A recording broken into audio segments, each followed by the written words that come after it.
Oui, nous voulons dire Amen à la prière, quand cette prière qui monte vers Dieu demande à ce que la parole de Dieu soit source de bénédiction, communique la foi, la lumière, la vie, le salut. Ce matin, je voudrais aborder la parole de Dieu d'une manière différente des autres fois. Je parlerai plutôt ce matin de partage, plus que de prédication.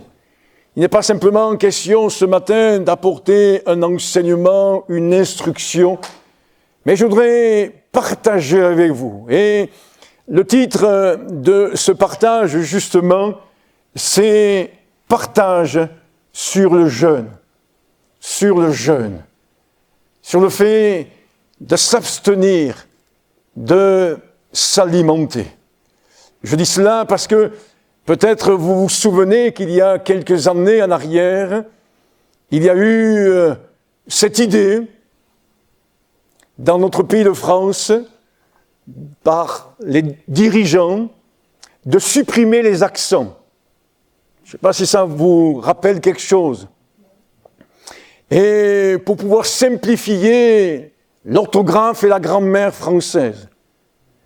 Et alors, quelqu'un un jour, à la télévision, a dit ceci, ce serait quand même troublant. Parce que, et il a pris cet exemple du jeûne. Si vous enlevez l'accent, vous ne savez pas de quoi vous parlez. Si vous parlez de quelqu'un qui a un âge jeune, je ne sais pas comment le dire, ou si vous parlez du jeûne, dans le sens de s'abstenir de manger. Dimanche dernier, j'ai encouragé l'Église et chacun de ceux qui le souhaitaient à vivre un moment de jeûne associé à la prière, à la méditation, au fait de se placer devant Dieu, de considérer les choses de la vie chrétienne et de l'enseignement du Seigneur. Et donc j'ai encouragé ceux et celles qui le voulaient, dimanche dernier, à jeûner. Pourquoi jeûner? Comment? De quelle manière? Dans quel état de cœur et d'esprit? Combien de temps? Il est difficile de répondre à toutes ces questions, mais je voudrais dans ce moment de partage mettre en avant certaines choses qui sont tirées, bien sûr, de la parole de Dieu. Plusieurs m'ont posé des questions à ce sujet. Et nous lirons tout à l'heure et au fur et à mesure de ce partage différents textes de la Bible. Nous lirons dans Matthieu, au chapitre 6, au chapitre 9, où Jésus lui-même en parle. Nous aurons l'occasion de lire dans le livre de Joël aussi, au chapitre 2, et nous lirons aussi un chapitre clé en ce qui concerne le jeûne dans le livre du prophète Ésaïe, au chapitre 58. Mais je voudrais lire ces textes au fur et à mesure de ce partage et de cette méditation. La Bible nous invite à cela. La Bible nous invite à exercer, dirais-je ce matin, le jeûne et nous montre dans l'Ancien comme dans le Nouveau Testament différentes situations qui ont amené le peuple d'Israël ou l'Église, voire un individu ou des individus, à opter, à choisir cette expression devant Dieu, cette expression du cœur, cette expression de l'âme, puisque nous serons appelés à lire dans la Bible des textes qui montrent bien que ce n'est pas un rituel, ce n'est pas quelque chose qui est simplement physique, dirais-je ce matin, matériel, très terre à terre. Non, il y a là toute une disposition de cœur et d'esprit derrière le jeûne. Si la Bible en parle assez régulièrement, c'est à prendre en compte.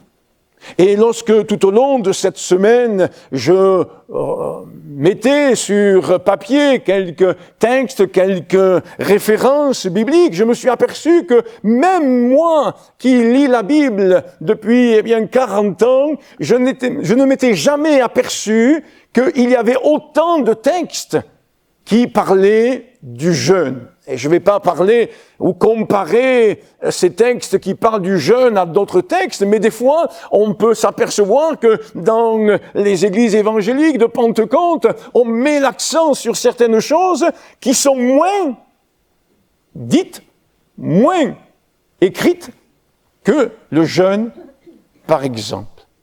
La Bible nous encourage à vivre ce qui est utile, ce qui édifie, ce qui répare, restaure, qui amène cette plénitude, qui amène l'action du Saint-Esprit, qui amène cette approbation avec Dieu, qui amène cette communion avec Dieu. Alors je peux comprendre ce matin, et je le dis en introduction, que ceux qui découvrent l'Évangile et qui sont parmi nous ce matin, ou qui regarderont cette vidéo sur YouTube, pourront se dire peut-être « Oh, ça ne me concerne pas ». Je l'admets. Je l'admets parce que le jeûne est une attitude de cœur, est une pratique spirituelle, et je ne dis pas religieuse, spirituelle, qui, va s'imposer à nous dans certaines circonstances, et je dirais au fur et à mesure de notre croissance spirituelle, de notre marche avec Dieu, et de notre compréhension de ce que Dieu attend de chacun de ses enfants. Il est mentionné dans la Bible plusieurs fois de publier un jeûne. Par ailleurs, je fais juste ce rapprochement où Jésus, le jour où il commence son ministère, va dire qu'il est venu pour publier une année de grâce. Et la Bible nous dit par ailleurs qu'il est bon, ou plutôt les autorités spirituelles, le roi par exemple dans l'Ancien Testament, mais aussi comme d'autres personnages clés dans l'Ancien Testament, ont publié un jeûne. C'est-à-dire qu'ils ont annoncé qu'il y allait y avoir un temps de jeûne. C'est important de considérer cette notion de publier. Ce n'est pas une décision de dernière minute. On y pense. On s'y prépare. On dispose notre cœur et notre volonté à cela. Je voudrais vous montrer qu'un temps de jeûne est différent d'une réunion de prière.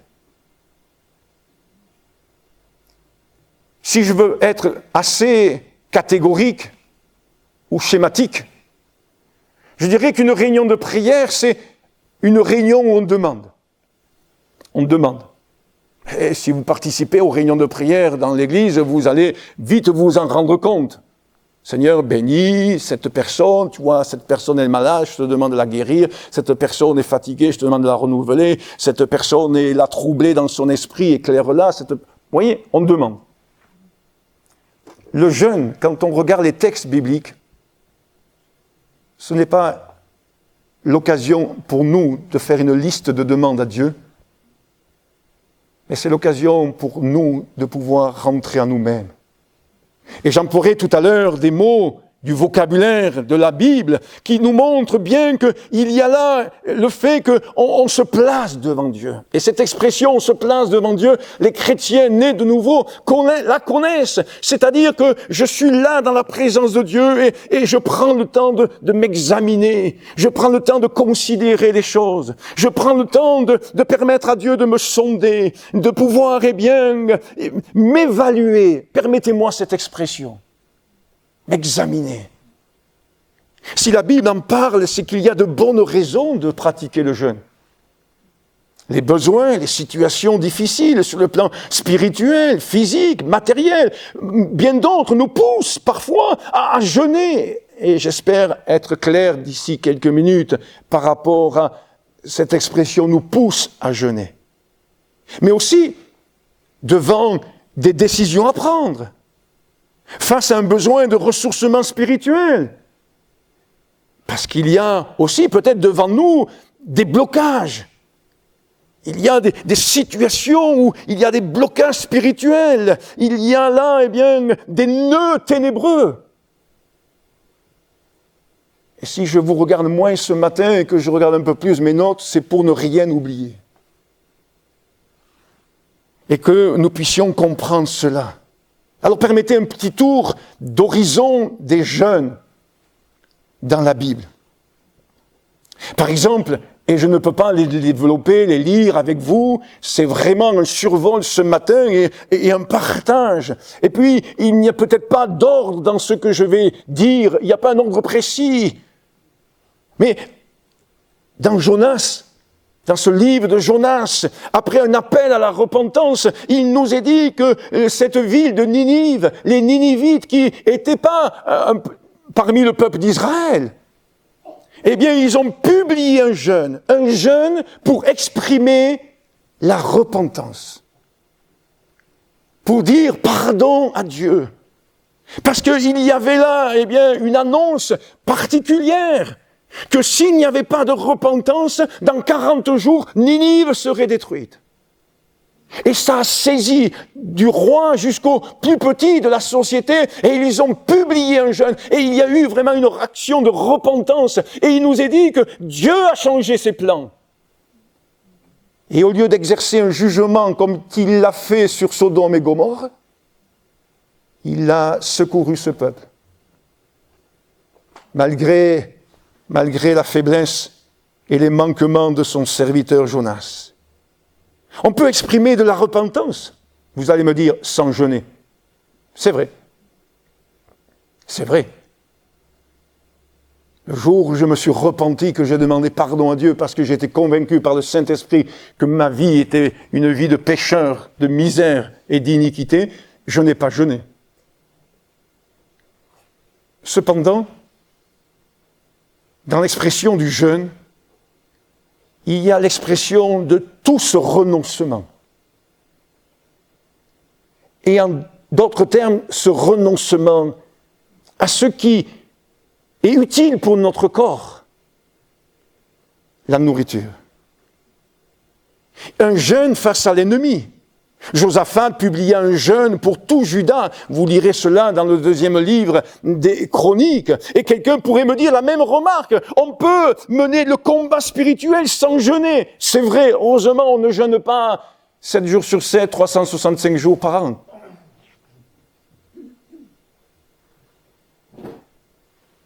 Mais dans ce moment particulier, devant cette situation où l'ennemi faisait rage, et quand nous parlons d'ennemis en tant que chrétiens, nous comprenons que nous ne sommes pas là à avoir des ennemis parmi la population, mais c'est des ennemis spirituels, c'est l'adversaire de nos âmes, c'est le diable. Un jeune, car un enfant est malade. David, qui a jeûné par rapport à cet enfant qu'il a eu avec Bathsheba.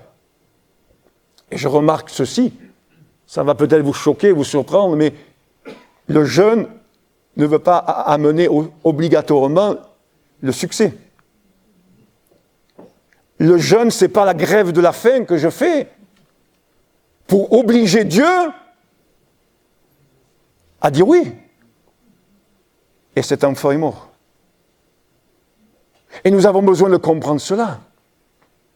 Oui, je le répète, parce que j'ai entendu, j'ai vu des choses où on dit Dieu et on impose à Dieu par un jeûne. Non.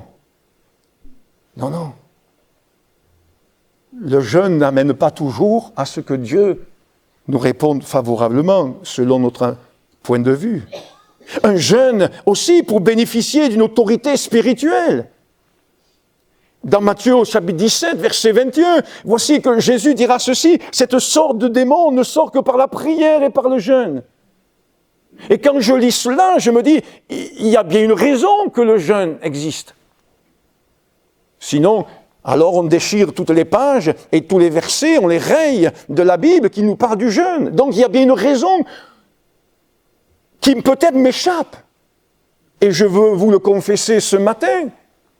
Je reconnais que dans l'expression du jeûne, même si je veux me nourrir de tous les enseignements, de tous les textes bibliques qui me parlent du jeûne, il y a quelque chose qui me dépasse. Parce que je crois que c'est spirituel. Et nous voulons rentrer dans cette dynamique et dans cette perception que le jeûne, c'est une disposition de cœur. Et c'est pour cela que je disais tout à l'heure, d'esprit qui amène à des déblocages spirituels dans nos vies, dans nos foyers, dans nos familles, dans nos régions et dans la puissance de l'air. Un jeûne car la situation est grave. Esther, lorsqu'elle devait aller voir le roi pour lui demander, d'intervenir parce qu'il y allait y avoir un génocide, des Juifs, dans tout ce bassin méditerranéen, elle a demandé à Mardochée de publier un jeûne de 3 jours. Oh, c'est pas 40 jours, 3 jours. Par rapport à cela, parce que il y avait là une situation grave. Encore un petit tour d'horizon des jeûnes dans la Bible, un jeûne pour bénéficier de la protection de Dieu. Vous lirez cela dans Esdras, au chapitre 8 et au verset 21 à 23. Il nous est dit ceci là, près du fleuve d'Ahava, je publiai un jeûne d'humiliation. Ah, une précision qui n'est pas anodine. Un jeûne d'humiliation devant notre Dieu, afin d'implorer de lui un heureux voyage pour nous, nos enfants et pour tout ce qui nous appartenait. Quelqu'un aurait pu dire, mais Esdras, c'est exagéré. Parce que il y avait la promesse qu'au bout de 70 ans, on rentrerait à Jérusalem. On reviendrait à Jérusalem. Alors, s'il y a une promesse qu'on doit revenir à Jérusalem, pourquoi, jeûner? Malgré tout, Esdras a publié un jeûne. Parce que même s'il y a des promesses de Dieu, l'ennemi veut mettre des bâtons dans les roues. Et nous avons besoin d'être là et jeûner, c'est aussi être animé, d'audace et de détermination spirituelle. Alors, je le disais tout à l'heure, s'il y a autant mention de jeûne dans la Bible, ce n'est pas anodin. Un jeûne peut être individuel. Un jeûne peut être collectif, communautaire. Je le disais tout à l'heure, ce n'est pas de faire la grève de la faim, mais le jeûne, ce n'est pas aussi le fait de sauter un repas ou de décaler un repas. C'est plus que cela. Vous savez, j'ai accueilli un artisan cette semaine passée dans l'église et avec la température qu'il faisait, je lui ai dit, mais si vous voulez, vous avez des micro-ondes là pour faire chauffer votre repas. Il me dit, non, moi je ne mange pas à midi. Ne croyez pas qu'il était chrétien ou qu'il jeûnait. Quel artisan, maçon, plombier ou autre. Ou combien aussi aujourd'hui de personnes, du matin jusqu'au soir, ne mangent pas pour des raisons, de travail, de boulot. Et quelqu'un me disait ceci, mais vous savez, si je mange à midi, après, l'après-midi, je suis tellement, lourd, que j'ai du mal à accomplir mon travail. Vous voyez, ça peut être très humain, ce jeûner. Mais le chrétien, il passe au-dessus de tout cela. Au-dessus de tout cela. Alors, bien sûr, permettez-moi de le dire en souriant, mais on ne jeûne pas pour faire le régime. Enfin, j'ai entendu ça des fois. C'est bien, je vais jeûner, ça me fera perdre quelques kilos. Non, on ne jeûne pas pour cela. C'est le fait de s'abstenir de manger, car notre seule priorité, c'est de se tenir devant Dieu, de rencontrer Dieu. peut-être de retrouver son approbation selon quelques textes de la Bible. Le jeûne est donc différent d'une réunion de prière, comme je le disais tout à l'heure. Le jeûne est un temps où on s'humilie devant Dieu. Mais pasteur, je me suis un jour humilié devant Dieu, reconnaissant mon péché, mon iniquité. Mais, que dit la Bible?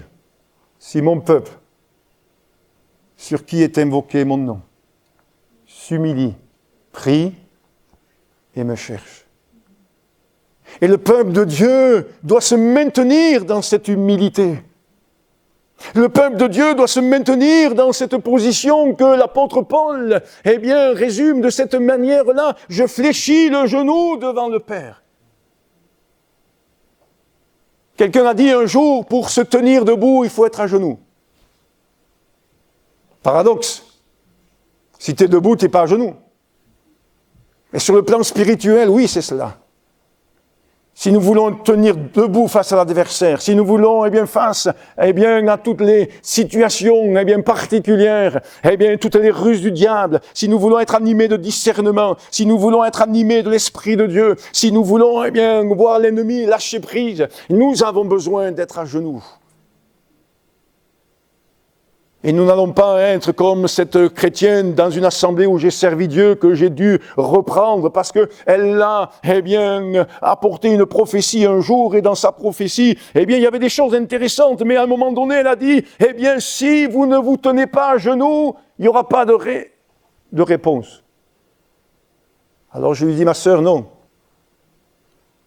Parce que le jour de la Pentecôte, ils étaient comment? À genoux? Ils étaient assis. Eh oui. Voyez? Ce n'est pas une question de position, assis, debout, à genoux, allongé. Mais c'est une question de cœur. Quelqu'un me dira, mais on n'a pas besoin de jeûner pour s'humilier, pour se repentir. C'est vrai. Mais nous voulons noter aussi ce matin ceci, qu'il n'y a rien de méritoire dans le jeûne. Je ne jeûne pas pour mériter quelque chose, pour gagner quelque chose, pour faire fléchir la volonté de Dieu. Non. Non, non. Je le disais tout à l'heure, autrement, on ne force pas Dieu en jeûnant. Les gens, des fois, trouvent bizarre qu'on jeûne une journée entière. Mais comme je le disais tout à l'heure, il n'y a rien de surprenant que des fois des gens dans notre société, artisans, maçons, etc., le fassent. La parole de Dieu nous invite à être là, animés de certains sentiments. Mais j'y reviendrai dans un instant. Jeûner, c'est le fait de s'abstenir, car, je le disais tout à l'heure, notre seule priorité, c'est de se tenir devant Dieu, de le rencontrer. Alors, bien sûr, on est sage. Et si ton traitement médical te préconise de manger, ok, mange. Peut-être juste ce qu'il faut. Tu n'as pas besoin de faire double entrée, plat de viande, plat de poisson, fromage, double dessert. Non, juste ce qu'il faut pour que le médicament puisse avoir son effet. Mais montrer par là qu'il y a une forme de renoncement. Permettez-moi d'employer ce mot d'abstinence. Je m'abstiens d'eux. Et je montre par là les dispositions de mon cœur. Combien c'est difficile quand on est chrétien d'exprimer nos sentiments. Que ce soit quand on se repent du soir, quand on souffre, que ce soit quand, on veut vraiment une délivrance, quand on veut que la grâce de Dieu soit manifestée. C'est difficile d'exprimer ces sentiments. Et combien par le jeûne, c'est l'occasion de montrer en disant, Seigneur, je renonce à tout. Je renonce à tout, Seigneur. Même à cette nourriture. Quand même, Jésus lui-même a jeûné. Il y a donc une raison. Jeûner s'intègre dans notre discipline de chrétien. Ça fait partie de notre discipline en tant qu'enfant de Dieu, dans l'exercice de notre piété. C'est un des moyens d'être en communion avec Dieu, de se renouveler. Oh, je n'ai pas besoin. Je n'ai pas besoin de crier sur les toits que je jeûne, que l'Église jeûne. C'est ce que Jésus dit dans Matthieu au chapitre 6. Allez, on lit quand même un texte au chapitre 16. Matthieu chapitre 6, verset 16. Je regarde l'heure parce que j'ai peur qu'aujourd'hui je sois un peu long. Mais Matthieu 6, verset 16. Lorsque vous jeûnez, ne prenez pas un air triste. Je remarque ceci pour chacun d'entre nous et peut-être pour les nouveaux lecteurs de la Bible. Dans ce chapitre 6, à partir du verset 5, il parle de la prière, et à partir du verset 16, il parle du jeûne. Jésus dissocie les deux. Vous avez remarqué ? C'est quand même intéressant. Même s'il y a des réciprocités dans l'enseignement de Jésus entre la prière et le jeûne. Lorsque vous jeûnez, ne prenez pas un air triste comme les hypocrites qui se rendent le visage tout défait pour montrer aux hommes qu'ils jeûnent. Je vous le dis en vérité, ils ont leur récompense. Mais quand tu jeûnes, parfume ta tête et lave ton visage. Jeûner n'empêche pas une hygiène du corps. Jeûner n'empêche pas une certaine rigueur dans notre manière d'être. Afin de ne pas montrer aux hommes que tu jeûnes, mais à ton Père qui est dans le lieu secret, et ton Père qui voit dans le secret, te le rendra. Donc il y a une raison. Et il y a quelque chose qui amène Dieu, notre Père, à agir. Un jour, nous voyagions en famille dans un pays, et c'était la période du jeûne. Un jeûne religieux.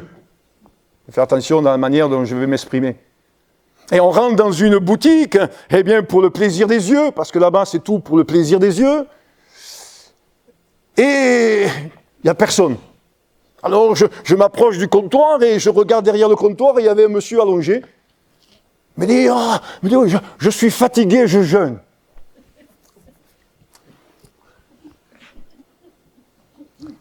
Combien de fois il m'est arrivé de jeûner ? Et je vais vous dire une fois, quelqu'un s'est aperçu que je jeûnais.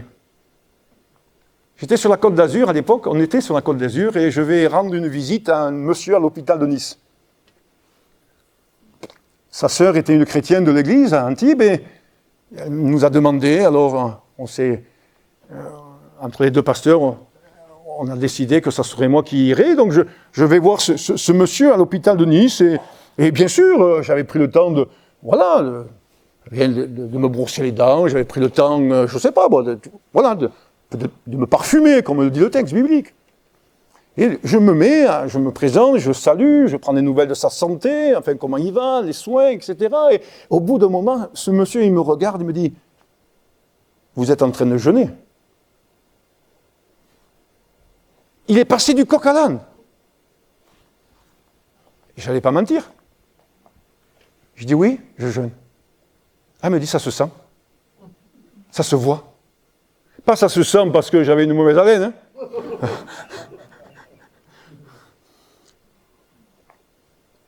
Alors, je continue, je lui prêche l'évangile, j'annonce Jésus-Christ, je prie pour lui, et puis je rentre. Et à la réunion suivante, je vois sa sœur, et je dis, tiens, je suis allé voir votre frère. Hein. Ah, vous êtes allé, comment ça s'est passé? Et on se discute. Elle me dit, mais vous savez qu'il est dans les ténèbres, il est dans l'occultisme. Il pratique la sorcellerie, etc. Ce monsieur s'est aperçu. Il n'a pas vu sur ma tenue que je jeûnais. Mais il a perçu qu'il y avait quelque chose de particulier. Et ça m'a interpellé. Et j'ai dit, waouh! Ah oui, il y a une raison à jeûner. Il y a une raison à jeûner. Oui, je remarque qu'il est question là, comme on l'a lu dans ce texte, de se parfumer, de se laver. Je disais tout à l'heure, la sagesse est de mise dans le jeûne. Ça demande, c'est vrai, une certaine habitude. Vous le savez, des fois je fais des comparaisons de cette manière-là, mais je ne peux pas courir un marathon si je n'ai pas couru 500 mètres depuis des années. Et c'est idem pour le jeûne. La plupart des jeûnes dans la Bible, c'est 3 jours. Mais j'aimerais dire, c'est pas une compétition. Quand on va sur les réseaux sociaux, on nous annonce 20 jours de jeûne, 40 jours de jeûne. Il m'est arrivé des fois de jeûner 1 jour. Des fois de prévoir de jeûner 3 jours, mais au bout de 2 jours, il y a cette conviction que ce que Dieu a pris en compte. Et puis, il y a eu cette parole de Dieu. Dieu m'a donné une parole. Mais pourquoi attendre? Pourquoi continuer? Ce serait inutile. Alors oui, pour moi, et je le dis parce qu'il y a à une époque, je ne sais plus si on en parle trop maintenant, le choix de Daniel de s'abstenir des mets du roi n'est pas un jeûne. Et il n'est pas parlé de jeûne quand on lit les premiers chapitres de Daniel concernant cette manière de fonctionner. Mais le choix de Daniel est plus un acte de sanctification puisqu'il n'a pas voulu se souiller avec les plats servis par le roi. Et puis quand je jeûne, permettez-moi, c'est très terre à terre, j'écoute mon corps. Il m'est arrivé de, comme on dit, couper un jeûne parce que, eh bien, j'étais fiévreux, j'étais pas bien, je grelottais, ou j'avais un autre problème, assez bénin, mais quand même qui pouvait quand même me porter préjudice. Il n'y a pas d'obligation, personne ne l'impose. Il n'y a pas une autorité religieuse qui nous dit de telle date à telle date, c'est jeûne national ou international. Non, c'est une disposition de cœur. On n'est pas dans l'obligation.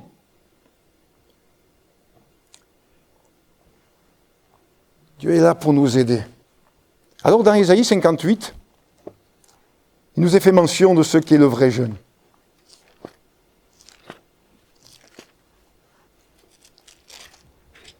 Je ne pourrais pas lire tout ce chapitre 58, j'aurais bien aimé, mais je pense que ça pourrait être trop long et alourdir ce partage biblique.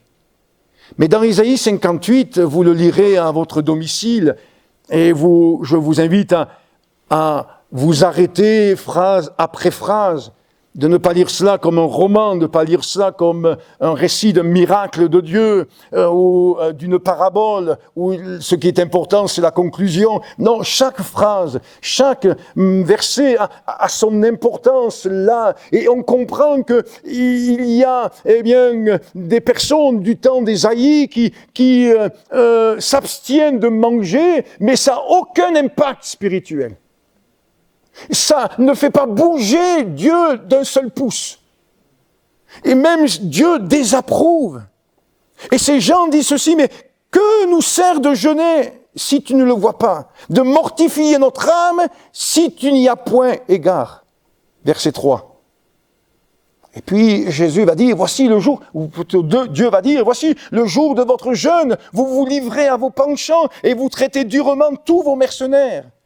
Voici, vous jeûnez pour disputer, vous querellez, pour frapper méchamment du poing. Vous ne jeûnez pas comme le veut ce jour. Et ma prière, et je vous la fais part, c'est, Seigneur, si je jeûne, donne-moi de jeûner comme tu le veux. Avec les dispositions qui conviennent, avec l'état d'esprit qui convient, avec le cœur qui convient.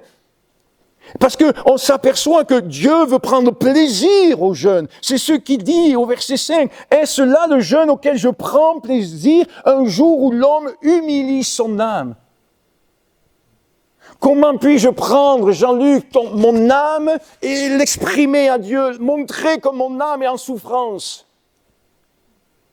Un peu comme, eh bien, Anne qui, l'amertume dans l'âme, eh bien, prie. Mais il n'y a pas que Anne qui a de l'amertume dans l'âme, il y a là des blessures, il y a des souffrances. Combien on s'aperçoit que sur notre chemin de la vie chrétienne, eh bien, il y a des coups, il y a des blessures. Et il y a des situations, eh bien, qui petit à petit nous fragilisent, nous perturbent, nous déstabilisent. nos pensées ne sont pas pures, nos pensées ne sont pas toujours, agréables. Il y a de l'agitation, il peut y avoir de l'animosité, il peut y avoir de la rancœur, il peut y avoir de la colère, il peut y avoir des choses comme cela qui nous aigrissent, il peut y avoir des choses comme cela qui nous déstabilisent et on n'arrive pas à rentrer dans la présence de Dieu. Alors, au lieu de faire du forcing pour rentrer dans la présence de Dieu, en mettant, tous les cantiques possibles et inimaginables, et en chantant, non! Prends le temps de t'arrêter. Et le jeûne est une possibilité d'humilier son âme. Et de dire, Seigneur, pardon, restaure, guéris, renouvelle à moi de l'amour pour notre prochain. C'est ce qu'il est dit à partir du verset 6. Voici le jeûne auquel je prends plaisir. Et quand vous lisez ce texte, vous apercevez qu'il y a le vrai jeûne et le faux jeûne. Détache les chaînes de la méchanceté, dénoue les liens de la servitude, renvoie libres les opprimés, etc. etc. C'est une réalité. Quand je jeûne, je cherche à ce que rien ne vienne envahir mes pensées. Permettez-moi de le dire de cette manière-là, parce que c'est comme ça que je le vis. Je ne veux pas dire qu'il faut le vivre comme ça. Et cette semaine, ça n'a pas toujours été évident de le mettre en pratique. Parce qu'il a fallu faire face à des situations particulières concernant l'Église. Il a fallu accompagner une famille jusqu'à l'enterrement qu'on a eu jeudi. Il a fallu aussi soutenir une autre famille et d'autres familles. Oui. Alors, permettez-moi de le dire de cette manière-là, mais c'est mon expérience, c'est mon ressenti. C'est pour ça que je ne parle pas de prédication qui enseigne, mais de partage. Puisque je cherche à ce que rien ne vienne envahir mes pensées quand je jeûne et je prie, je cherche Dieu. Alors je dirais que je fais un parallèle au fait de se mettre dans sa bulle. Vous connaissez cette expression ? Se mettre dans sa bulle. Où seul Christ peut avoir accès. C'est pas que je m'isole. C'est pas que je me ferme aux autres. Je coupe non seulement avec la nourriture, mais je coupe avec les préoccupations liées à la nourriture. Combien de fois, on peut être accaparé. Je ne veux pas faire mention de certaines choses, mais je sais que des fois, les femmes, longtemps à l'avance, elles se disent « Qu'est-ce que je vais faire à manger ?» Et on est accaparé par cela, préoccupé par cela. Mais il n'y a pas que ça. Je vais dire, je coupe avec toutes sortes d'informations. C'est pourquoi que Jésus dit dans Matthieu 6, le lieu secret. Là où tu fermes la porte. Je coupe avec les réseaux sociaux. Ça nous pollue. J'arrête de scroller. Alors si vous ne savez pas ce que signifie scroller, vous allez voir une jeune dans l'église et elle va vous expliquer ce que c'est scroller. Ça vous permettra d'avoir un moment de communion avec la jeune génération.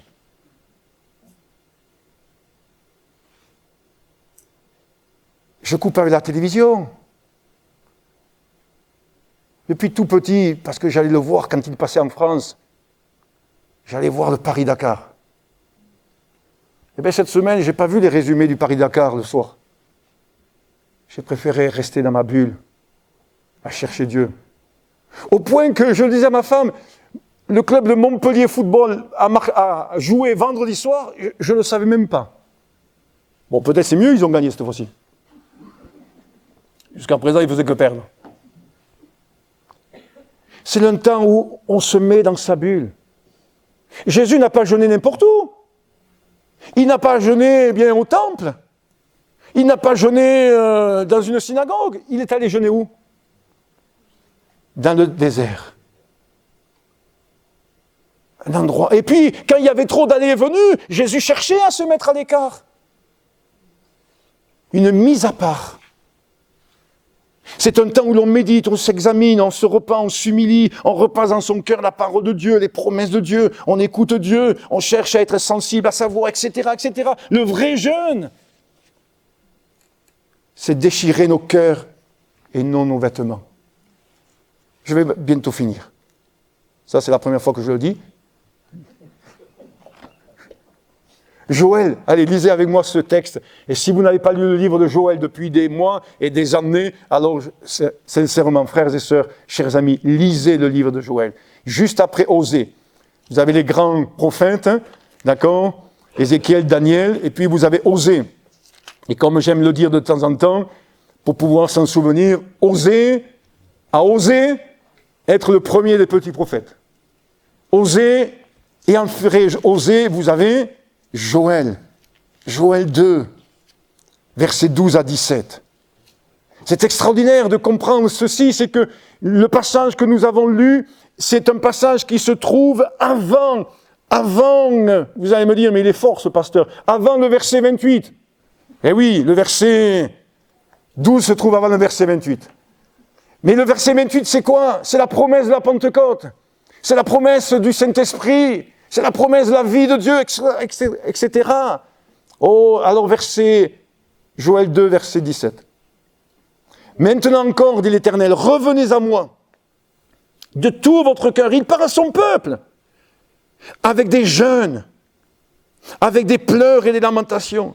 Déchirez vos cœurs et nos vêtements, et revenez à l'Éternel votre Dieu, car il est compatissant et miséricordieux, lent à la colère et riche en bonté, et il se repent des maux MAUX qu'il envoie. Qui sait s'il ne reviendra pas et ne se repentira pas, et s'il ne laissera pas après lui la bénédiction, des offrandes et des libations pour l'Éternel votre Dieu. Sonnez de la trompette en Sion, publiez un jeûne, une convocation solennelle, assemblez le peuple, formez une sainte réunion, assemblez les vieillards, assemblez les enfants, même les nourrissons à la mamelle, que l'époux sorte de sa demeure et l'épouse de sa chambre. Qu'entre le portique et l'autel pleurent les sacrificateurs, serviteurs de l'Éternel, et qui disent, Éternel, épargne ton peuple, ne livre pas ton héritage à l'opprobre, aux railleries des nations. Pourquoi dirait-on parmi les peuples, où est leur Dieu? Quand on nous dit cela, mes frères et mes sœurs, c'est un coup de poignard dans notre cœur. Mais il est où ton Dieu? Ça nous fait mal. Et c'est pas parce qu'on va jeûner qu'on va avoir réponse à tout. En recevant un message par rapport à un drame cette semaine, j'ai répondu oui, quel drame? Et que dire, que faire, que penser? Je ne suis pas Dieu. Et c'est pas parce qu'on va jeûner que Dieu va obligatoirement tout nous révéler. Mais il va nous faire la grâce de nous assister par son esprit. Et nous avons besoin de comprendre cela. C'est déchirer nos cœurs et non nos vêtements. C'est quelque chose qui est profond, spirituel. Et combien nos cœurs ont besoin encore, d'être déchirés, labourés, sanctifiés, purifiés, débarrassés de toutes sortes de racines, de toutes sortes de pensées, de raisonnements. On a chanté tout à l'heure que la restauration est auprès de Dieu. Et on pourrait revenir encore au chapitre 58 d'Ésaïe, mais je passe rapidement. Alors, quand et comment jeûner? D'abord, quand c'est un besoin qui se fait pressant. On s'aperçoit que c'est Dieu, des fois, qui impose cela à son peuple, à son Église, à ses enfants. Joël, toujours, lisez ce livre dans les jours à venir, chapitre 1, verset 14. Il va dire, publie un jeûne, une convocation solennelle de la part de Dieu. Il invite le peuple à se retrouver. Lorsqu'on constate la désolation, lorsqu'il y a des larmes, lorsqu'il y a une misère spirituelle, lorsqu'il y a l'abondance du péché, lorsqu'il y a la catastrophe, le chaos, faisons comme Néhémie, chapitre 1. Devant la désolation, il nous est dit qu'il a pris le temps de jeûner. Et il prie devant Dieu. Permettez-moi de dire aussi que dans le jeûne, Dieu parle. Donc dans le jeûne, je prends le temps d'écouter. Il y a une sœur qui me disait cette semaine, je suis allé rendre visite à telle personne. Je l'ai écouté pendant 2 heures. Mais gloire à Dieu! Parce que quand on prend le temps d'écouter les gens, après, peut-être les gens peuvent nous écouter. Combien de temps je prends à écouter Dieu? Moi, le premier. J'en dis des choses à Dieu, je vous promets. Nuit et jour. J'en dis des choses à Dieu. Mais combien de temps je prends à écouter Dieu? Pourquoi je vous dis cela? Parce que dans Actes au chapitre 13, versets 2 et 3, il nous est dit ceci: pendant qu'ils servaient le Seigneur dans leur ministère et qu'ils jeûnaient. Le Saint-Esprit dit: mettez-moi à part Barnabas et Saul pour le service, etc. Et il nous est dit, après avoir jeûné et prié, ils leur imposèrent les mains et les laissèrent partir. C'est dans ce temps de jeûne. Et tout à l'heure, je vous parlais que c'est pas simplement jeûner en s'abstenant de nourriture, mais c'est en s'abstenant de bien d'autres choses. Et nous avons besoin de comprendre cela. Dieu peut nous parler parce que nous sommes plus sensibles à la voix de Dieu. Nous sommes plus sensibles. Allez, je suis sûr que vous êtes des fois comme moi. Et je vous le dis sincèrement, avec toute humilité. Des fois, je suis en train de prier et je pense à ce que je vais faire. C'est pas normal. Alors je dis, Seigneur, mais c'est pas normal, aide-moi. Et je dis, mais c'est pas possible que ma pensée comme ça s'échappe. Et que j'arrive pas à vraiment, me concentrer.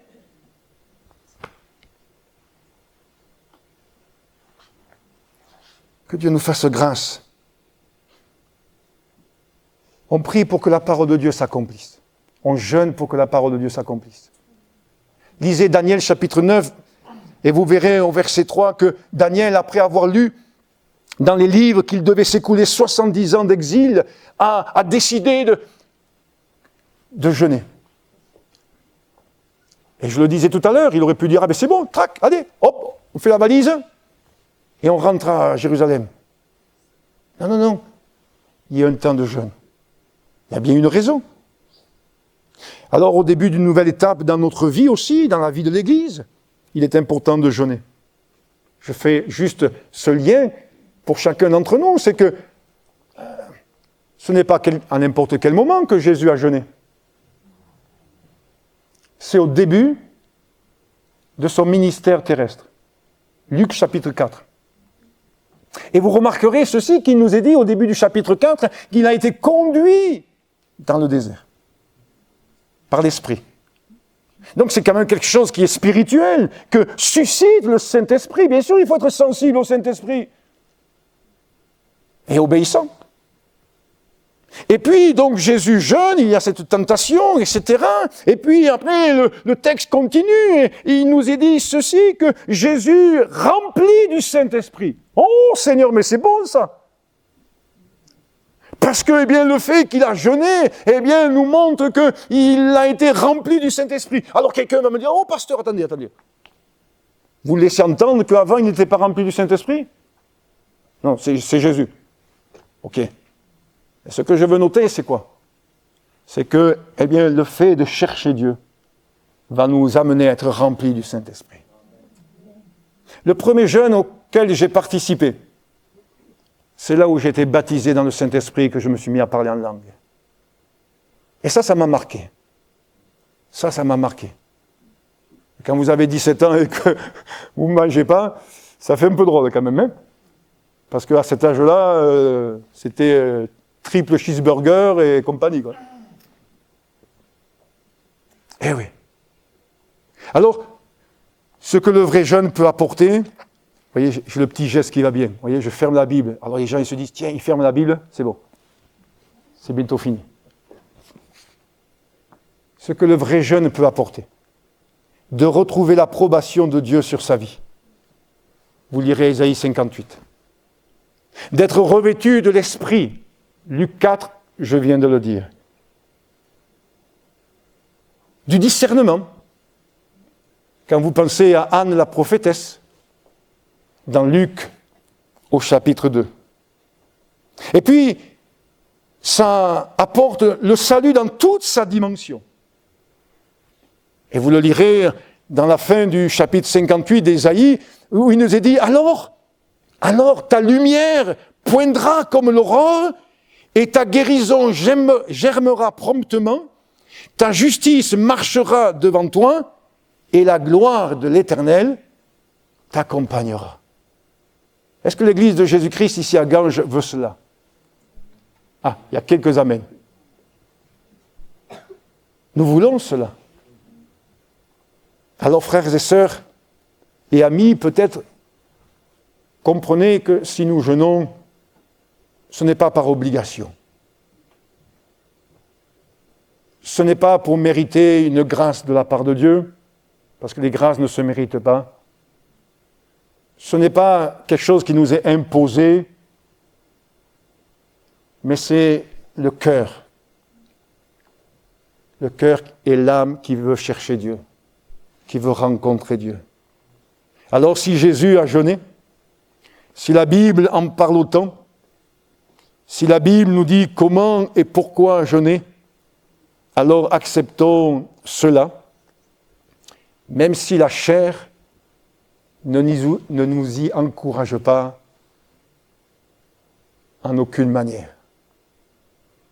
Mais nous voulons marcher par l'Esprit et comprendre que de temps en temps, dans notre vie, il se peut que peut-être, je dis bien peut-être, Dieu t'amène à consacrer un peu plus de temps. Et comment faire quand nous voyons le rythme de vie que nous avons les uns et les autres? Même à la retraite.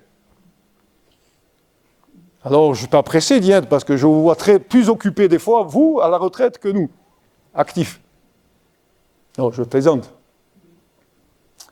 Mais Seigneur, l'ennemi sait voler notre temps.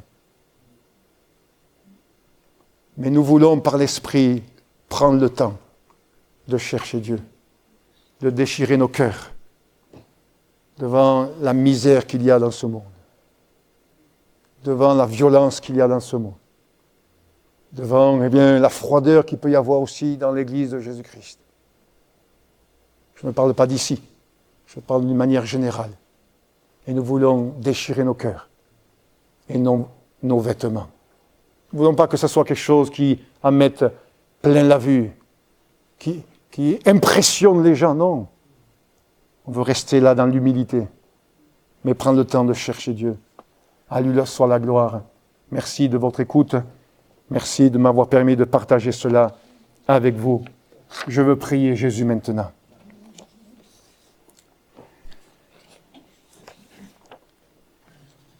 Seigneur, je ne serai jamais satisfait de la communion que je peux avoir avec toi. J'ai tellement envie qu'elle soit beaucoup plus grande, tellement envie qu'elle soit plus intense, qu'elle soit encore plus vraie, plus sincère, plus empreinte, mon Dieu, de l'action du Saint-Esprit, de l'onction de Dieu, de ta vie, oh, de ton approbation. Oui, Seigneur, j'ai encore plus soif de vivre intensément ces moments de lecture de la Bible, de prière, de louange, d'adoration.